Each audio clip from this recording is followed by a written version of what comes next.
Thiruvananthapuram medical കോളേജിൽ lift വീണ്ടും തകരാറിലായി. രോഗികൾക്ക് പോകാൻ കഴിയാത്ത വിധം ലിഫ്റ്റിന്റെ മുകളിൽ നിന്ന് വെള്ളം ചോർന്നു. അത്യാഹിത വിഭാഗത്തിലെ ലിഫ്റ്റാണ് തകരാറിലായത്. ദൃശ്യങ്ങൾ ജനം ടിവിക്ക് ലഭിച്ചു. തിരുവനന്തപുരം മെഡിക്കൽ കോളേജ് ലിഫ്റ്റ് തകരാറിലാകുന്നത് ഇതാദ്യമായല്ല. OP ബ്ലോക്കിലെ ലിഫ്റ്റിൽ ഉള്ളൂർ സ്വദേശി രവീന്ദ്രൻ 42 മണിക്കൂർ കുടുങ്ങിയത് അടുത്തിടെയാണ്. കഴിഞ്ഞ ഒരു മാസത്തിനിടെ ലിഫ്റ്റ് തകരാറിലായത് നിരവധി തവണ. എന്നാൽ ഇത്തവണ ലിഫ്റ്റിലെ വെള്ളത്തിന്റെ ചോർച്ചയാണ് പ്രശ്നം. രോഗികൾക്ക് പോകാൻ കഴിയാത്ത വിധം ലിഫ്റ്റിന്റെ മുകളിൽ നിന്നും വെള്ളം ചോർന്നൊലിക്കുകയാണ്.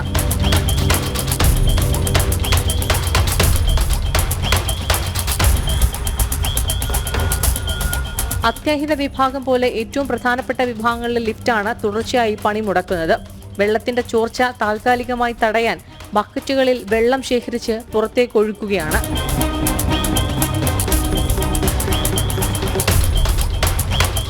സംസ്ഥാനത്തെ മെഡിക്കൽ കോളേജുകളിൽ അത്യാധുനിക സംവിധാനങ്ങൾ ഒരുക്കുമെന്ന് പറയുന്ന സർക്കാർ അടിസ്ഥാന സൗകര്യങ്ങളാണ് ആദ്യം ഉറപ്പുവരുത്തേണ്ടതെന്ന് മെഡിക്കൽ കോളേജിൽ ചികിത്സയിൽ കഴിയുന്ന രോഗികൾ പറയുന്നു.